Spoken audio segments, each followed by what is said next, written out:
Let's go, let's go, let's go, let's go. Welcome to the breakdown here with the team, Home Team Sports. I'm your host, Josh Brown, and we're here to talk about the Eastern Panhandle sports. And I'm telling you, what a time to be in the Eastern Panhandle in sports because I feel like our kids are winning all across the board from soccer to volleyball to ping pong, whatever it is, our kids are touching right now in Eastern Panhandle. They're balling, and we're just here to celebrate, our kids and what they're doing. And this panel here is amazing. I'm so honored to be here, and I'm gonna let each one of them introduce themselves, and we're gonna talk a little bit about how our kids are shining in the Eastern Panhandle. Right, Jawan Holmes, Home Team Sports, and Florida Tech Hoops. Team Holmes, Home Team Sports TV. Reggie Creamer, the original one. Sean Holmes, Home Team Sports TV. Hey, what's up, guys? How y'all doing? Hey, listen, I just want to jump right in here and talk about this because I know Home Team got a chance to broadcast a couple middle school games, and the viewings was off the charts. They were up there. You would think that, not a lot of people would view these middle school sports, but these kids showed up and showed out. The fans showed up and showed out. What was your take on this year's sporting, this year, not even just the championship, the year, the ups and downs, losing, coming back, Harper's Ferry being on top, Wildwood taking over in the end. What are your thoughts on this year's team? I'll start. It's just super exciting to be in Florida and to be able to watch middle school football. Like, you think about when we played, middle school, just, we'd be happy just to play one game on Jefferson's Field alone. Not only are they getting to play games on Jefferson's Field, they get to play on TV. So it just shows how far we've come as a county, and it just shows how proud we are of Home Team Sports to be able to give our county that platform in the Eastern Panhandle that platform. So just the middle school football, honestly, Harper's Ferry took me by surprise. I didn't know that when I heard that they were undefeated, I was like, wow, I didn't even know Banjo was still coaching. You know what I mean? And Home Team Sports was able to give me, that wake up call that Banjo was still cooking, and Harper Ferry is doing their thing. And I always knew that Coach Vons was doing really well at 20 years in the business, and now he's retiring and retired on top. But I really enjoyed watching middle school football. I thought the first game was just one of the best football games in general that I watched. Just the back and forth. It was great defense, and Banjo was pulling out all the trick plays, and then Wildwood scores late on a turnover, and then it looked like Banjo and Harper's Ferry was dead in the water, and he's pulling out reverses and reverse passes and flea flickers and all this stuff, and he ends up scoring, and that was just one of the most exciting games, and then they get to meet again in the championship. And that first game was no shortage of drama with Braylon Holmes, my nephew, not being able to play, being suspended, and not being able to play on the day of the game and things like that. So that drama was crazy. And then Braylon gets to come back and play against a team that beat him in the championship, and he struggled pretty much throughout the first half. Just wasn't as accurate as he normally is. And I was just watching Braylon all year, and he was just really accurate on the crossing routes and the deep balls and hitches and quick slants and things like that. And I just felt like he was a little bit off all game long, and he bounced back late when it counted on both sides of the ball, and he willed him to a win. Man, I just was very excited to see middle school sports in general, and it was good to see Coach Vons go out on that note. Yeah, being able to watch Harper's Ferry this year. They have two brothers that are very talented, and the running back Kyrie, he's a problem, and you can tell that he's really putting the work. He's at Gold's Gym all the time. He's a strong kid, a physical ox. I think perfect for Washington style of offense. So we'll see, what that brings, going forward. But as far as middle school sports, last year I think we got to do a few of the basketball games. So then now to be able to do the football games and get the same amount of feedback and people like loving to watch these kids play, You got to see some of the teachers, you know, on Facebook, especially with our home team Facebook page, getting more likes and subscribers. You get to see people throughout the game, cheering on their kids they actually teach. So you really don't get to see that very much, but that was kind of fun to be able to get to see the teachers get in there and say, you know, go Kyrie or go Kari or Braylon. You know, these are the teachers who, they're the ones who are they're teaching them their education. So that's actually fun to see the scholastic aspect of it as well. But pertaining to the games, those are three good games. East Hardy game was a good game. The Harvest Ferry game was a good game. And that championship game was a good game. So hopefully in the future, we can continue to get more positive viewership with the middle school sports. Jawan, you talked about Harper's Ferry being good again. I remember when I was in middle school, Harper's Ferry was a punching bag for our middle school teams. So they've come a long, long way from when I was in middle school. Like I said, Banjo's been around forever, and like I said, I didn't know he was still at Harper's Ferry either. And seeing him there was enlightening. The energy Harper's Ferry's been bringing lately is enlightening. So a lot of hope for high schools coming up. So it was just all around good season for an underdog. You know, like I said, Wildwood, I believe Vines has won what 5 years in a row, something like that. Yeah, that don't happen in many sports at all. I don't care who you play.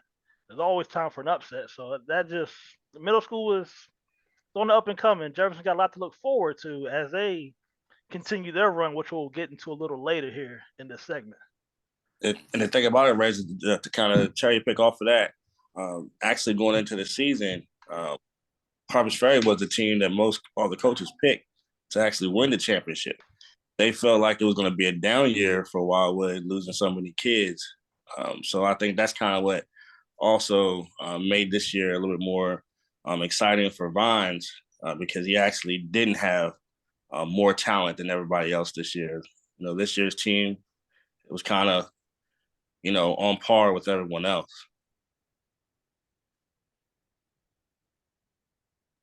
Just the excitement of the platform, and just like you're saying, middle school football on TV, how much buzz it created. I think that's an exciting thing. And of course, like Red said, Harper Ferry was pretty much a punching bag all through middle school. And what Banjo's done down there, been there forever. Banjo was my summer league coach in high school. So he's been there forever. He's doing good things. That's my man. I love him to death. And just the positive momentum. These kids get so excited knowing they're going to be on TV. The parents are excited. The county's excited. Everybody's excited. So just all the positive momentum, and that's an exciting and refreshing thing for me. Hey, I think the big take out of the middle school sports being on TV, yes, they get an opportunity to be seen, a family in Florida, family in New York, wherever they get a chance to see them. But I think a big thing that we should talk about or mention is these middle school sports is the coaching. Me growing up, we had Richard Mills. So you knew when you stepped on the field, like it was time to respect your coach. So when you went to the next level, you knew, hey, it was time to respect your coach again. And for those kids that have Banjo that's been there for so long and Dave Vines that's been there for so long, they know what they're doing and they bring a level of respect to the game that teaches the kids to know how to play the game, how to respect the coaches. And I think that's huge for our community. And I think it's starting to translate over to Jefferson. Is where they're at right now, and they're able to win and be able to be a productive program and respect their coaches because it all starts in the middle school. So I think we need to just give some props to the middle school coaches for being who they are, and because you don't coach it for the money. You do it. And I remember talking to Banjo on Talk, and he's just like, I just love doing what I was doing. I was shocked when I found out. I was like, Banjo's still coaching, but he loves doing what he's doing. And I think that brings a level of love to the game for the kids as well. I agree. I think this would be a great time before we move on to introduce our all home team sports all league team for middle school. So I know that we did put it on Facebook, but I'd like to take this time to announce those players and congratulate them while we're here on the show. So we have Braylon Holmes, who made the team, quarterback. He wore number 11 at Wildwood. Kyrie Brooks, running back, number 22 at Harpers Ferry. We got Kari Yates, wide receiver, number 5 at Wildwood. Chase Weaver, the fullback, number 45 at Harpers Ferry. Frank Turk, wide receiver, number 87 at Harpers Ferry. Kenyon Brooks, quarterback, number 14 at Harpers Ferry. Got Jaheim Gidney, wide receiver, number 1 at Wildwood. And Vincent Arniker. Did I say that right? Is it Arniker? He is a left tackle. So big man made it, number 75 at Charlestown Middle School. And then our player of the year, which Keem alluded to earlier, is Kyrie Brooks, the running back at Harpers Ferry. And he's a man. He just looked like a man out there. He's very physical, ran hard, played hard. So congratulations to all those players, and congratulations to Kyrie for being the Home Team Sports Middle School Player of the Year for football. Yes, congratulations to all those kids for their hard work and sacrifice and being rewarded for what they've done. Let's transition into a little bit of this high school football. And I was just sitting here thinking about this, y'all. Listen, there's 8 teams left. Only 8 teams left in the playoffs. 3 of them are from the Eastern Panhandle. Like the moment in time we can say Jefferson High football is one of 8 teams left playing high school football with a good chance of being in the Final Four. And I know I spoke about earlier, what a great time to be in the Eastern Panhandle. Could this be the year that we find ourselves for Eastern Panhandle finals? Oh my goodness. That would be crazy. That would be crazy. And I didn't even think about the fact that 3 out of the 8 teams are right here in the Panhandle. I mean, you know how it goes as far as the respect that we get from the rest of the state being in the Panhandle.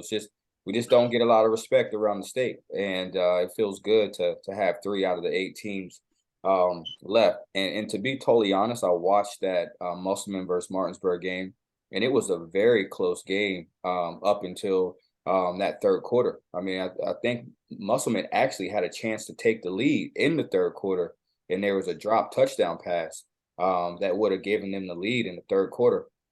I don't know how that game would have played out as far as after, if that would have happened, if momentum would have shifted or how it would have played out. But I know Martinsburg ended up, kind of pulling away. But that game was a good game up until to that point. And Jefferson is, to go to Spring Valley, who just beat Martinsburg, 2 years ago? 2 years ago.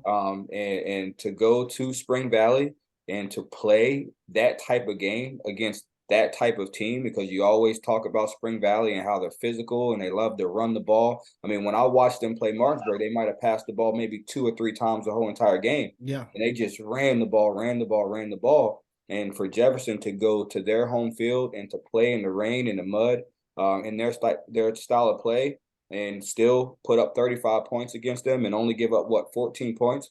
And hats off to Jefferson, and very excited to see what they do this weekend against Huntington. Would probably be a different style of play. It's a different style of game.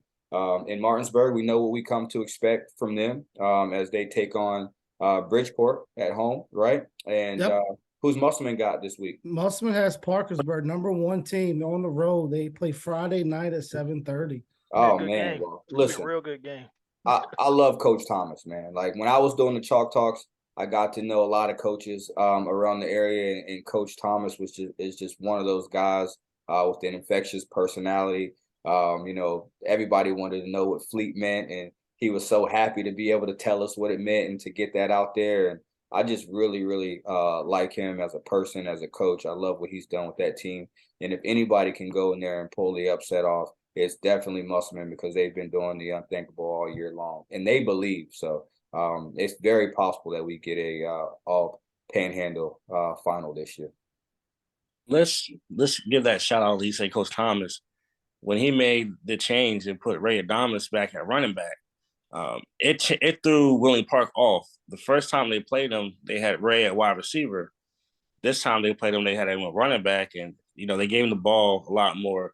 It's taking a lot of the pressure and pounding off of Hartman, which allows him to be a lot more fresh, going forward.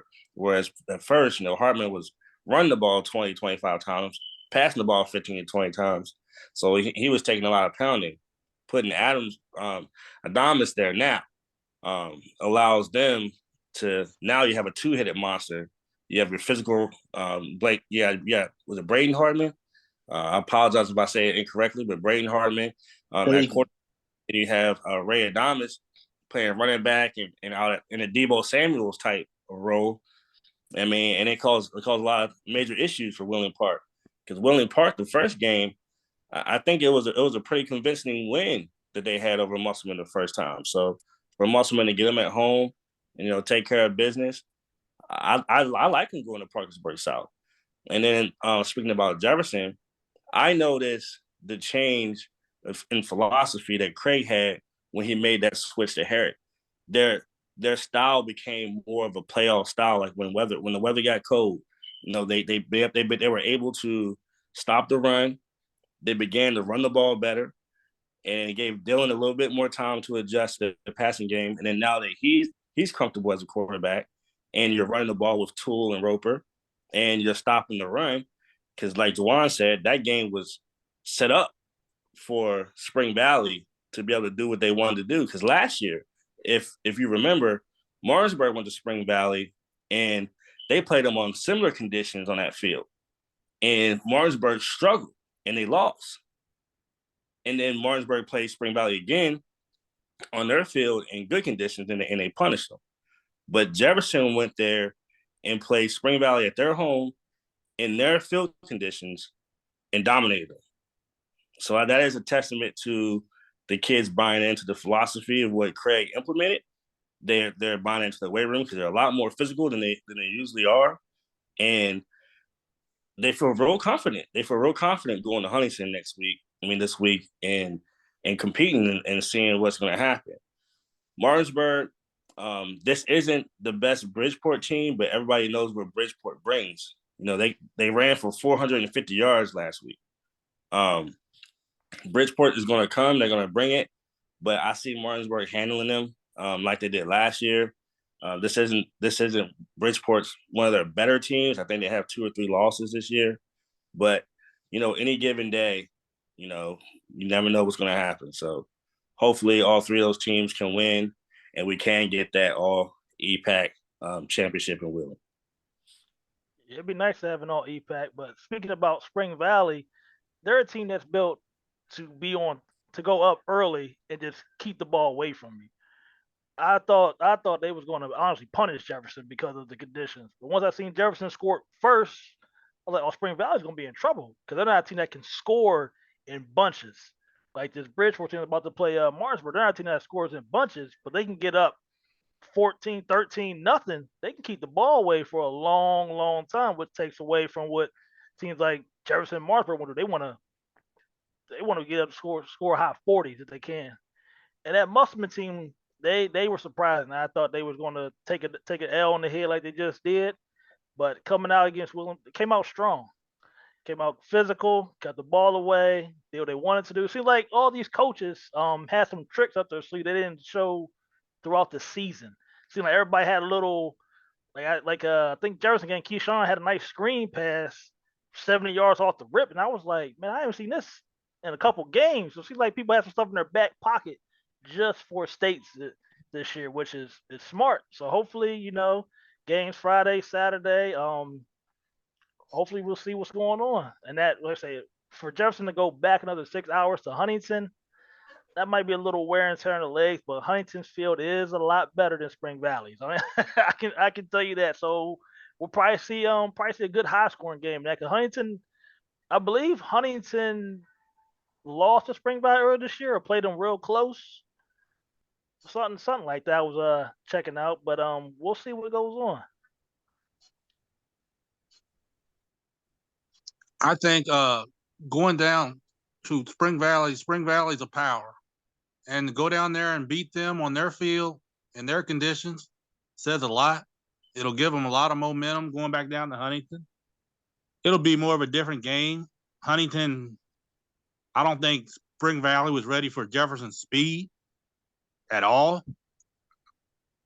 And then like Red said, once they got behind, they're not built to play that way. They're built to milk the game, get ahead, milk the game, 6, 8, 9-minute drives, running the ball 30 times, and they couldn't do that, so they got out of kilter. And Jefferson exploited them. I think the game it'll be a higher scoring game in Huntington because they're on turf. They'll be on turf. The weather won't be a factor. Huntington's got a lot of speed, just like Jefferson. I see a lot of big plays, but I do think Jefferson can go down there and pull an upset. As far as Martinsburg, I can't see them having trouble with Bridgeport. I can't see Bridgeport just running it down their throat with the line Martinsburg has. So I think Martinsburg will win pretty easy. Musselman has a little problem with speed, and Parkersburg South has a lot of speed. They have a lot of explosive receivers, but so did Wheeling Park. And Musselman kind of went back to old school Musselman last week, playing physical, running the ball, putting Ray in the backfield, controlled the clock, got a couple turnovers, played good special teams. So if they continue to do that, I wouldn't be surprised if they went to Parkersburg South and won. 3 out of 8. 3 out of 8. I'm gonna work backwards from y'all guys. Now, I believe Musselman can go in and win, and I think that sets up the opportunity for the EPAC championship. And this is why. Normally, for the last 10 years, I say they lose. I believe that Musselman can win because this year they finally have balance on the offense. It's no longer just turn around and hand it off 100 times to somebody. And they're really good at that. But now they have the option. If they get down, they can spread you out. If they get up top, they can grind you out. So I believe the evolution of their offense makes it, could be the year for the upset. Now I have Martinsburg winning big over Bridgeport. There's no way I believe that you're going to be able to run the football straight down Martinsburg's throat. And I really believe in Ezra Bajan. Jefferson High has a really big opportunity going into this game because I don't believe anybody in the state can match up with them offensively. And it's just up to them to make the plays when it's there, get the ball in open space and really, put pressure on Huntington. And I believe if Jefferson can contain Huntington's quarterback, Huntington's in trouble. Because I believe on any given night, Jefferson can put up 30 to 40 points. But, it's just, are they late points? How they start off early. And I think of one big thing about the Spring Mills game, I want to say resilient. Because I don't know if you paid attention. Spring Mills took the ball for the first 10 minutes of the game and went down the field. And no, they didn't score, but everything was clicking for them. So Jefferson easily could have folded, been like, man, like, how are we going to stop these guys? But they were resilient enough to keep fighting and keep pushing through. And I just think that this could be the year that we have an EPAC final. And I do see all three of them have an opportunity to move on to see Jefferson Martinsburg again. And I think it's George Washington and Hurricane will play Musselman if that game were to come to fruition. Yeah, I think Jefferson really they have to clean up the penalties. I just think it's just one of those things that we've just been watching week in and week out. As these playoffs go and as we go deeper into the playoffs, the margin for error is way smaller. So these penalties that are, keeping drives alive or drive killers, whichever way it goes, like that margin for error is much smaller. So I would love to see them, especially on the road, to kind of clean up some of the penalties. And I think that'll give them a better chance. And that's what I was going to say, Juwan. That was exactly what I was going to speak on. If Jefferson could go down there and play a clean game, they play a clean game. They're not getting in the 1st and 15, 1st and 20. Jefferson can play with anyone. When they played Martinsburg, the first quarter and a half, I mean, it was Mars. They were shutting Martinsburg down, and then Martinsburg would just have a big play. That game was all about big plays. Like Jefferson could shut Martinsburg down for 2-3 straight plays, and it could be 3rd and 15, and then Martinsburg hit him with 50. So, but we all know that big plays, just come from this breakdowns. And if Jefferson can eliminate those breakdowns, and like Juwan said, play a little bit more cleaner, a little bit more crisp, less penalties, I don't think anybody wants to play them. Not in the playoffs. You don't want to play them. I mean, obviously, you want to have confidence because you're one of the best teams in the state now that you're playing and that you're left. But with that speed that Jefferson has and the running game with Toole and Roper, and then you have Keyshawn, you have Spencer Powell, Isaiah Fritz, Orrin Humphrey, Bub Shelton. I mean, you got a track team out there. And your quarterback runs like a horse. So, I mean, you definitely don't want to play Jefferson. And I guarantee you that most teams would prefer to play someone else, especially those teams down there that they're used to playing with each other and they know each other's talent, as opposed to playing someone from the Eastern Panhandle where you don't really know them that well, but you do know they have a bunch of burners on the team. Hey guys, let's talk about this. We talked about David Vaughns in middle school football. Let's talk about Tyson Bagent, who started off at Wildwood Middle School, right there in the Eastern Panhandle, and now is I say one of the greatest college football players that's come through D2 football history. We're talking about a guy who's breaking records on top of records, and he's from right at home. He's amazing. We call him the D2 GOAT. He's has the record for most career touchdown passes in D2 history right there in the backyard. I know Home Team Sports got an opportunity to broadcast our first college game and see them live, and what type of atmosphere Shepherd brings. And it's so amazing to have a guy from right at home that's doing the things that Tyson's doing. Yeah, man. Tyson's unbelievable. Tyson is the D2 GO. Like I've never seen anything like it. I mean, he's done it all the way from even in middle school, like you said. I watched him when they played Charlestown, and he's throwing the ball all over the field in middle school. And I just knew that he was going to be special, but some guys just have it. You know what I mean? Like he's got it. He's got the it factor. His work ethic is unbelievable. He's focused. You can tell he works on his body. You can tell that he's a leader, and he's not a follower.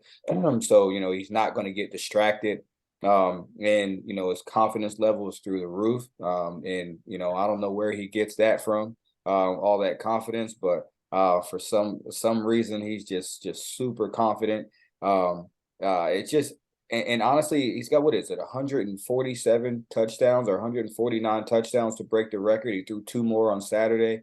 He's only 4 away from the NCAA record for at all 3 levels, Division 1, 2, and 3. Which he'll probably get. So before it's all said and done, Tyson Bagent will be the all-time touchdown passing leader in NCAA history, which is crazy.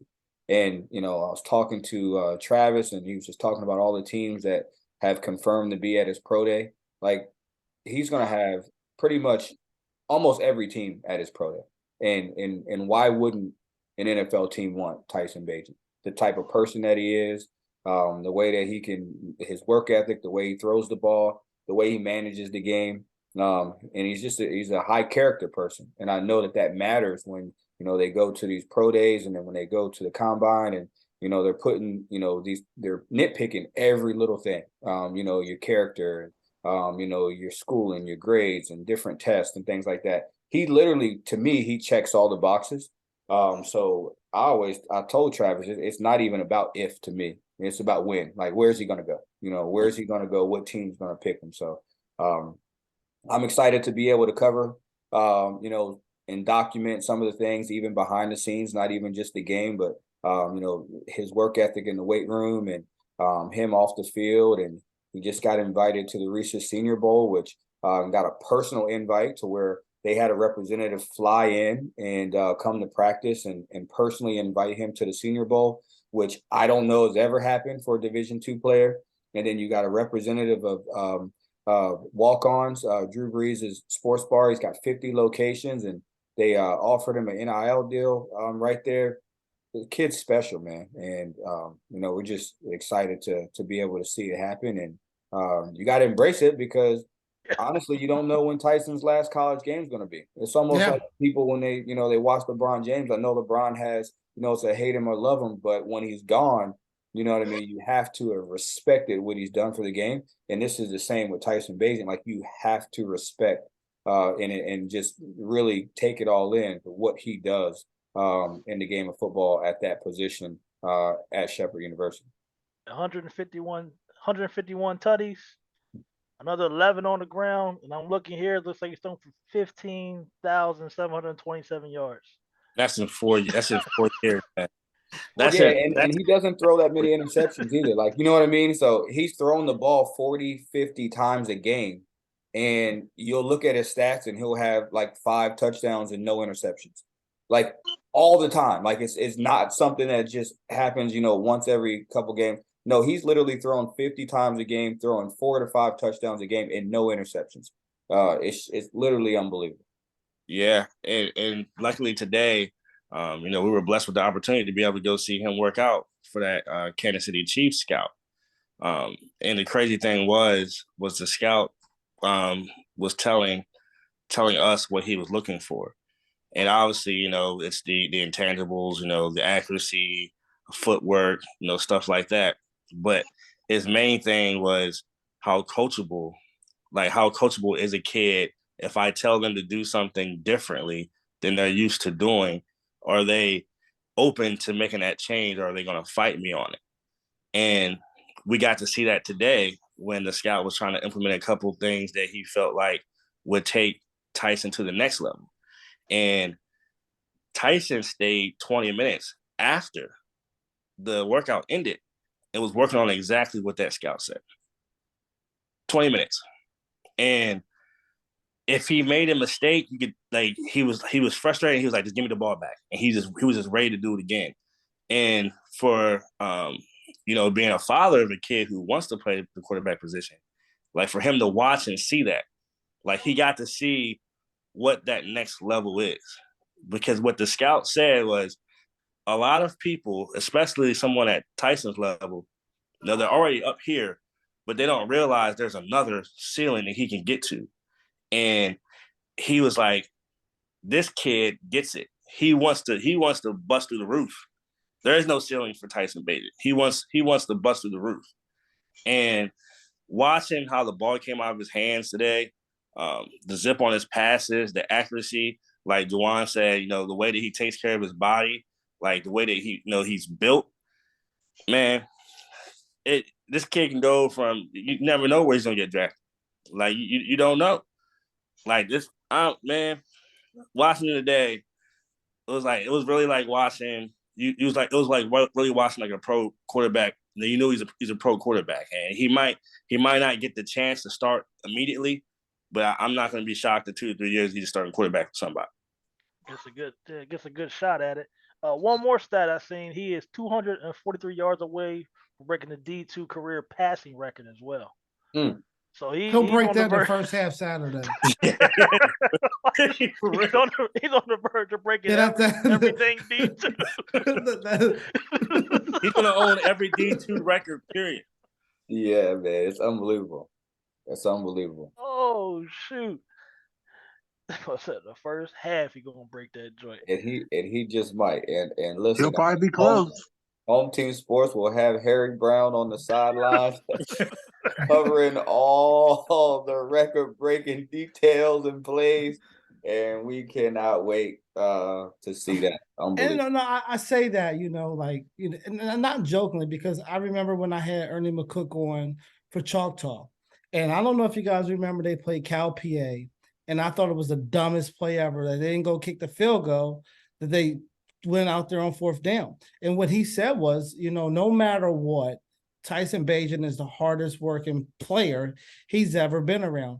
And if the game is on the line, he wants the ball in Tyson's hands. And my thing is, you got the greatest D2 player ever played the game. He's 200 yards away from, breaking the record. So your best chance of winning is the ball in his hands. And there's no way that I don't see Shepherd going into the game knowing that their best chance of winning is with the ball in Tyson's hands and not going for the record, going for it early and then trying to seal the win. So just to me, I just think that it's going to be a special day at Rams Stadium Saturday with them slinging the rock around and giving Tyson Bagent the opportunity to break every record possible, because let's be honest, he only has about 3 or 4 games left regardless.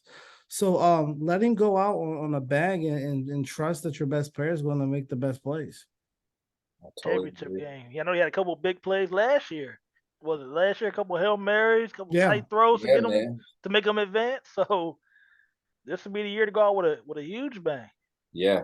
Where you think he ends up draft wise? And obviously this is out of all due respect. But what are your opinions? You Reese's want he has a you good want us, Senior Bowl. Go ahead, Sean. man? Oh, go ahead, sir. A good Senior Bowl, I could see fourth, fifth round. Mhm. A good Senior Bowl. Yeah. See, I'm going to take it another step level. I'm going to say fourth round to the Packers. I think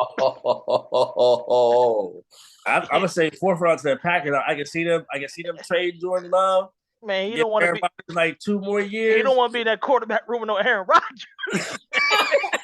He don't want to be in that quarterback room. Oh my goodness. Hey, but I know what quarterback room he doesn't want to be in. And that's the Commanders? Commander. Yeah, please don't draft my dog. Please don't Man, draft my and they dog. but they Heck drafting no. they drafting though. They moved the state into Leesburg. Man, we everybody in Man, there. listen, the only See what I'm way saying?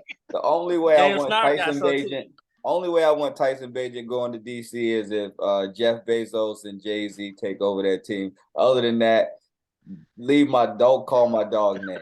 I'm gonna give my take on this, and I'm saying with a good Senior Bowl, no matter what they do in the playoffs, a good Senior Bowl. I got Tyson Bagent going in the third or fourth round. Yep, third, fourth round. Me too. Quarterback class ain't deep after the first round. Quarterbacks Well, don't get taken till like But this is the fourth thing round. You about know it. what I mean? I'm not even thinking how deep the classes are not.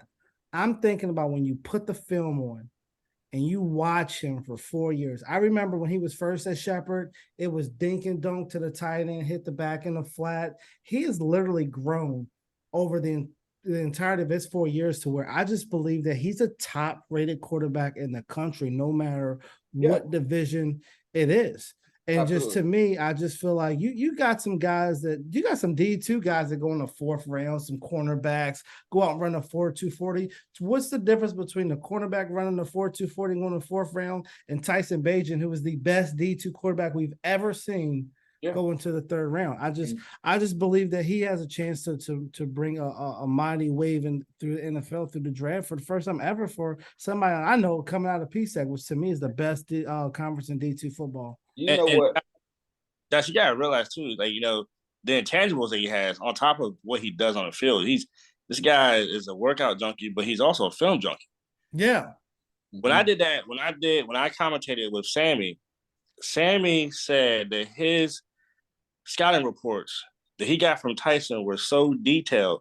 They were even detailed to the point of the emotional temperament of the other players. It was if this cornerback gets beat 1 or 2 times, this is what he's going to do. And I was just like, what? And Sammy said, Keem, I never seen anything like it. He said, it's not just about what defense are running. He said he has it broken down to a T. And someone like that, he'll pick up on that offense in a year and be ready to run it. And that's, to me, that's what sets him apart for me. You see a lot of these quarterbacks that, they might have them rated first round or second round, and they have 2 or 3 first round wide receivers, a tight end, and they're running a system where the coach is calling the plays and they pretty much just have to run it. This guy is that Andrew Luck type, whereas he has that Stanford mentality where it's not just about going out and playing football. He's going to be so detailed and prepared for that game that it's amazing, to be honest with you. The craziest part is, we don't even talk about him being the D2 National Player of the Year last year. You know what I mean? It's like it's automatic that he's going to be it this year. We expect him to be it this year. We're just talking about whether he's going to be the all-time leading touchdown passer and the all-time leading passing yards in NCAA history at both Division II, Division I for touchdowns. And, and then he'll probably win National Player of the Year again, which, he should.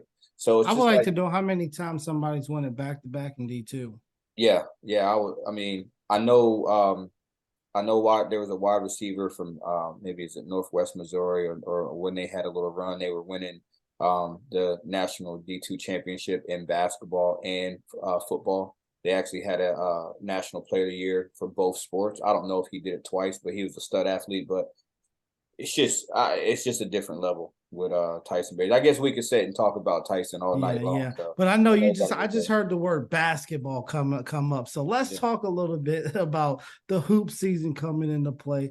Who are you guys looking forward to seeing this year in the upcoming season of basketball? I know Jefferson High and Muslim both represented the Eastern Panhandle in the state tournament last year. Who's your teams to watch this year going into the basketball season? Honestly, I thought Martinsburg finished really strong last year, and even though they didn't go to Charleston last year, because our nephew Jordan Holmes just willed his team to a victory and willed his team to Charleston. I thought they came on strong last year. They started really, really, really slow. Jefferson actually blew them out by maybe 30 points or something the first time they played. Thought the second time they played, they were more competitive. They were winning games down the stretch. I always said that they were a team that people didn't want to play down the stretch. So I'm looking forward to seeing what they do. I like Avion Blackwood. That's my guy. I think he's super athletic. He finishes well. Like to see how his game has matured and if he's now going to be a 3-level scorer rather than just being a downhill guy. So I'm definitely interested in that. Also interested to see what Jefferson does because of the little bit of size that they did have with Cam, even though Cam's playing the wing now at the next level. He was still a 6'5", 6'6" kid, and I'm not for sure what type of size they have this year. So interested to see what they can do, and clearly Basil has just always got his guys ready to go. It's just the type of guy he is. He's no nonsense. He believes in them, and he just works so hard. I'm just interested to see the entire EPAC and what they bring in. And honestly, you got Hedgesville. You know what I mean? You got Cam Wilkes and I think is his name Isaiah, which is I thought it was Elijah. Elijah. Yeah, Elijah. Elijah. Yeah. Yeah. So Elijah's back, and he's going to be playing this year. So I feel like they're going to be a tough team to beat. I feel like we're going to have a very competitive EPAC this year. Spring Mills with Keyshawn Cheeks, they were young last year, and all those guys are a year older.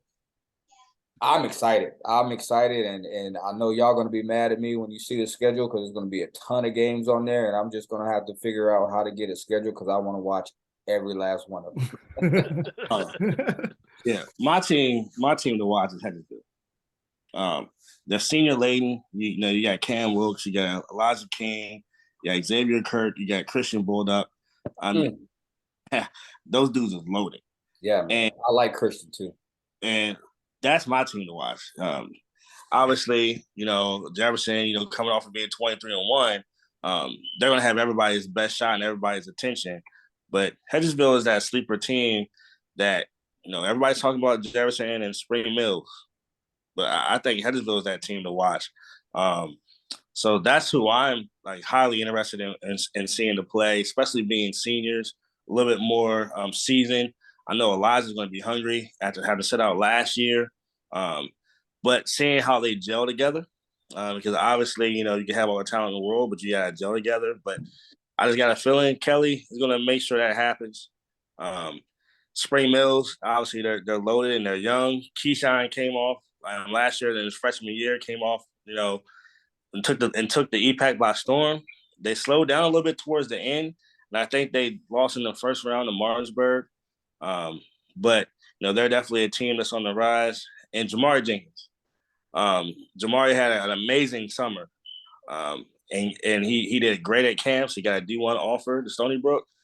I look forward to seeing now that it's his team. With Dayon gone and Cam gone, seeing what Jamari does this year and seeing if he takes that next step to be in that 16, 17-point score for Jefferson High School. Jay-High, they have the target on their back.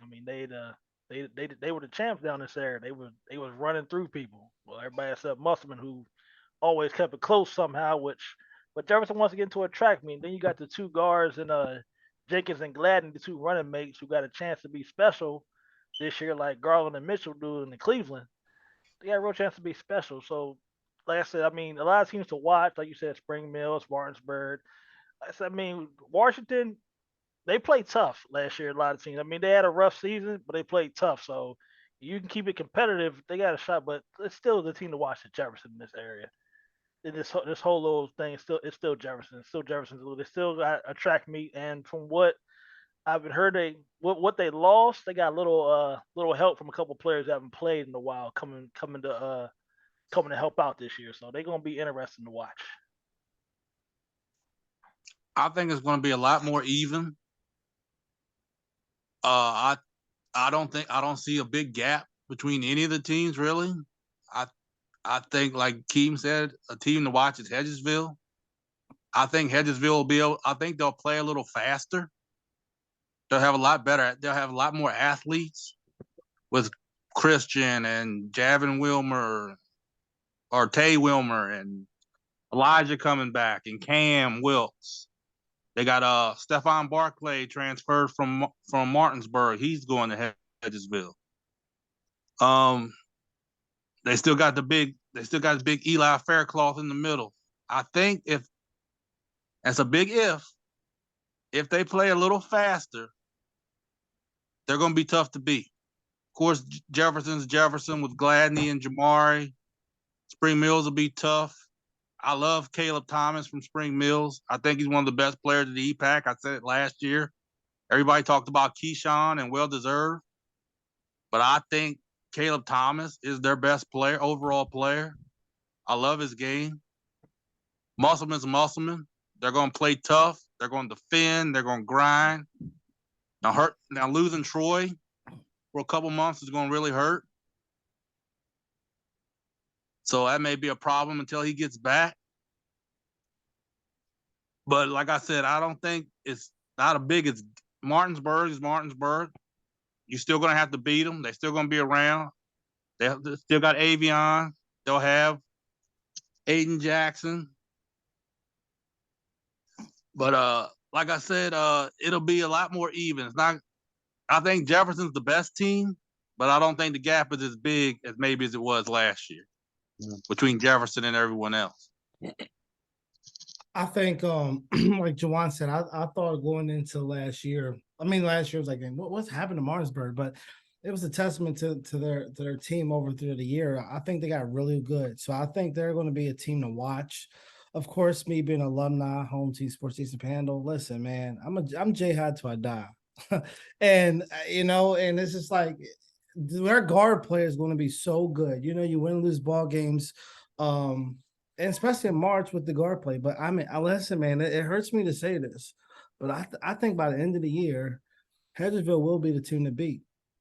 I think just with their guard play, with their coaching, they're got a lot coming back there.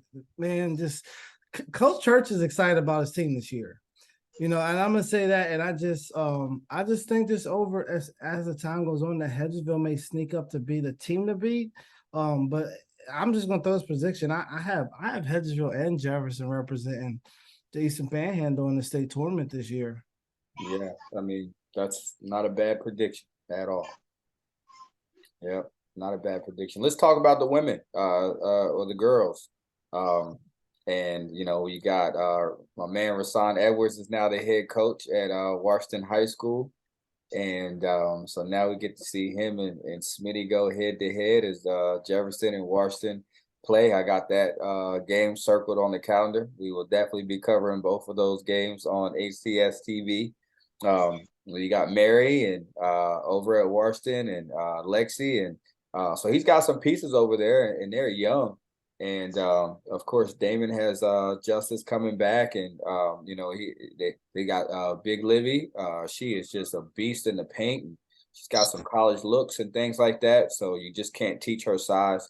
And then Spring Mills is just they're tough with Olivia and Kyla, and I got a chance to watch both of them play in the 304 Elite showcase, and they're just super tough. I got to sit with some college coaches that were there scouting the event, and they were just highly impressed with those two girls, and they're going to be really tough. And then we got our man Ronnie Fitzpatrick, that's now the head coach at Martinsburg High School, and his daughter is there with him now. So interested to see what Ronnie does over there at Martinsburg. So I'm excited about the girls side of things as well. So I'm guessing that Jefferson and Spring Mills are still the two teams to beat, but we'll see who can come up and knock them off if possible. Yeah, and Spring Mills adds the middle school player of the year from home team last year, Reagan Edsel, as well. Yep. So another three-headed monster, as opposed to just having two. So I know Coach Gosk, I went to college with him. I know he's excited about his future, and we're talking about freshmen and two sophomores, so they're not going away. Obviously, Washington, like you said, they have a lot of talent, and they're young as well. They're two of their top players are sophomores. And then Ronnie and Martinsburg, he's had a running gun. He was able to bring his daughter over, and I know they had some young talented pieces on their team last year, but it's just they just didn't really put it all together. So having him being one of the best scorers ever to come out of Shepherd, bringing his expertise is going to help Martinsburg, and obviously Jefferson. I mean, they're talented. They have very talented guards. They have probably the most dominant in the paint piece with Olivia. And Justice's edge. Justice wills you. Like, she refuses to lose. So that intangible is something that's always going to make it difficult for another team to come in and beat Jefferson, because they're going to feed off that energy and they're going to feed off their engine. So, like Dewan said, I'm excited. I'm excited actually to call some girls' games more than anything else. I want to see those battles. So I can't wait to commentate some of those girls' games for Home Team Sports TV. Yeah, the girls are gonna be competitive. Like Sean said, the boys' gap is close. To me, the girls, I can see all the girls splitting with each other, 1-1 for everyone. I can see all of them splitting the game and making it for sectionals and regionals really, really important on that win and who gets to be home, who gets to be away. But I can see all the girls splitting. And like I said, you got the young guns up in Spring Mills who are my team to look at this year. I know Coach Smith and Jefferson, they've been to states 2 years in a row, so I know they got the itch to finally. I mean, last year they went down there, they were unfortunately weren't healthy when they went down to states. A lot of injuries piled up just before they went to states, which is very unfortunate. So I know they got the itch to get back down there and actually show the state what they can really do. Like I said, Washington over there, our good friend Coach Edwards over there finally got the big job. So I know he's ready to put in work over there. Like I said, that game is circled. Um, we'll all be competing to see who's going to commentate that game because everybody gonna want to see it. So when we do, just be on the lookout because we definitely gonna probably get lost in the game for a little bit. So just bear with us when that game comes on. But like I said, all the girls, it's gonna be a good girls here. Like I said, I can see them all splitting this year, 1-1 each, all of them. And let me say one more thing, Rez. You said get lost in the game. I haven't gotten to see my niece play for 2-3 years, so to be able to see her play this year, I got first dibs. I got first dibs on that. Yeah, both of y'all might not need to do the game. Y'all gonna be yelling at all types of crazy stuff. Lost in the game. Maybe we'll fly Slope home to do the game. Slope and Sean, both mild manner. Hey, Sean, what's your take on the girls this year? What's your take? It's gonna be very competitive. Like Red said, I could see everybody splitting. I know Jay High's kind of been the big dog. They've been the states, been pretty much run through everybody. So they'll be there. So much young talent at Washington with my man Rod. So much young talent at Spring Mills. Got my man Fitz at Martinsburg trying to get them back.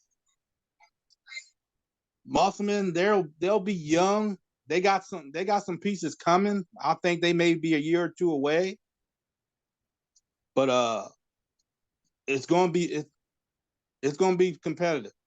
I know Jefferson is playing up here in the Musselman Mixer, and they'll right off the break they're playing Morgantown, who will probably be preseason number 1.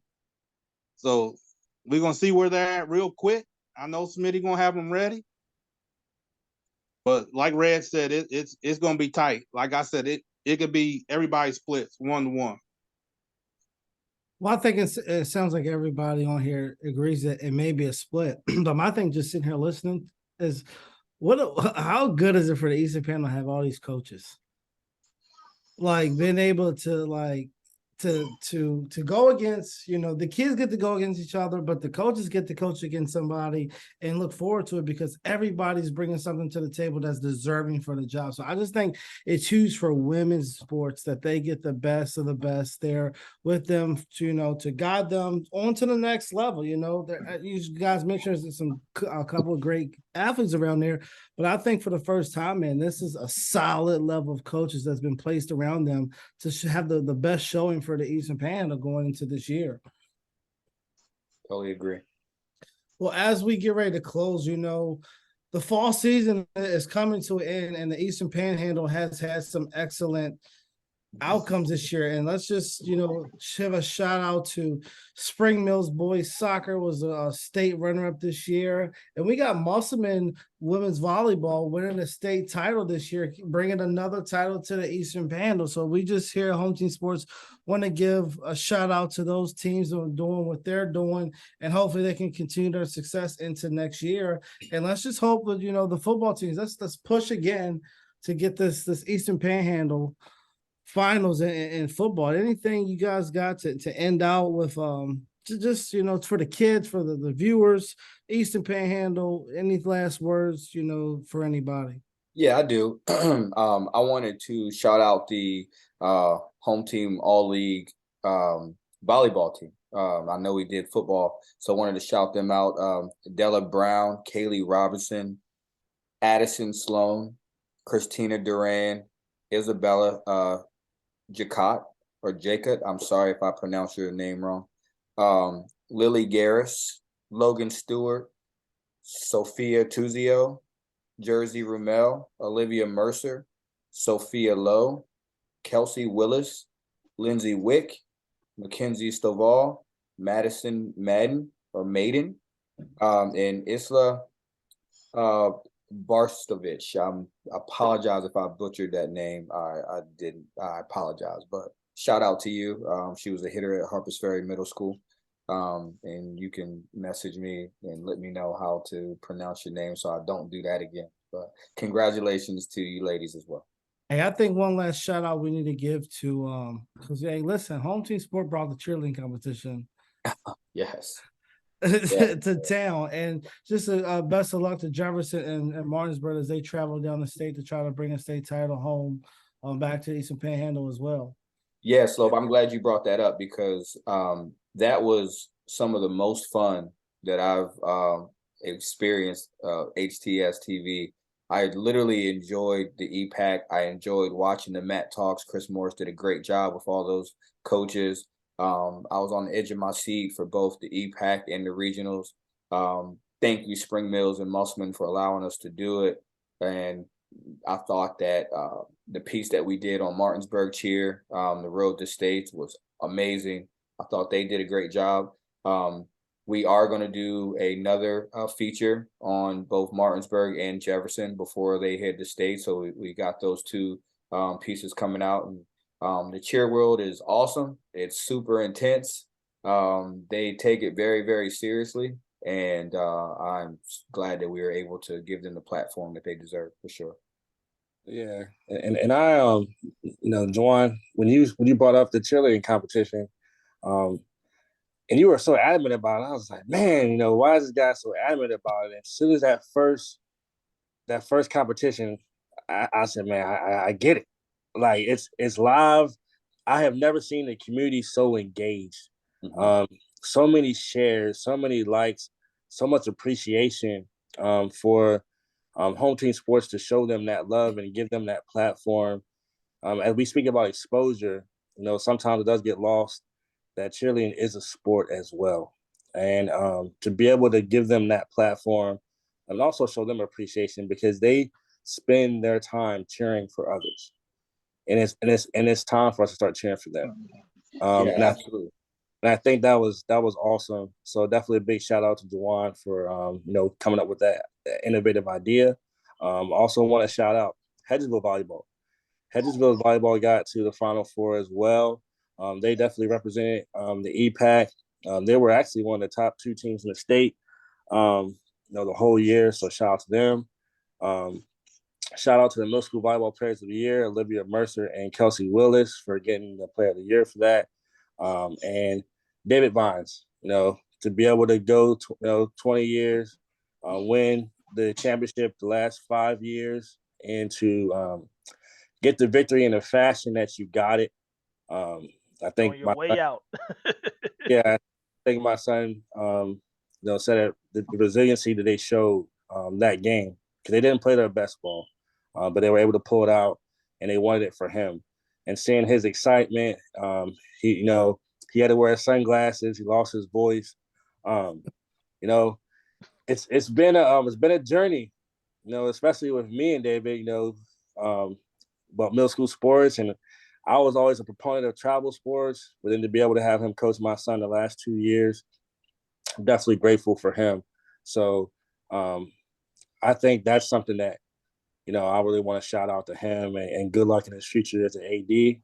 But no better way to end your coaching career than that victory, and go Mustangs. Yeah, man. I see Coach Vaughn cheering at the end of that game when Bray threw that touchdown to Kari and he was getting the crowd hype. Yeah. Oh man, that was priceless, man. Vaughn looked like a little kid. Like had new legs. He was They look like moving different. He got that hip surgery, man. Vaughn got Right. that hip surgery, and he was moving good out there. Yeah, couldn't tell he had it after that. I'm gonna give y'all a little insight about something because David was intense, and most people don't see the intensity in David because Coach Bonds, he's always real relaxed and real chill. Well, after Bray threw that horrible pass on the screen pass, he looked at Bray like, man, do you want to play? And Bray's like, yeah, I want to play. He's like, well, then throw a better ball in, right? And I've never seen him get like that. And Bray said, Dad.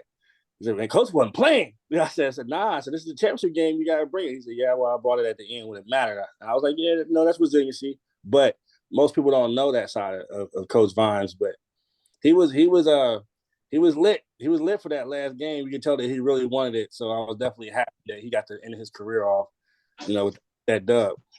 Yeah, awesome. Cool, man. Take us home, Slope.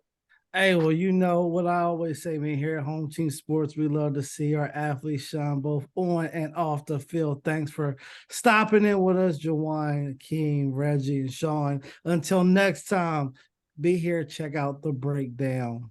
My man. All right, fellas. All right. All right.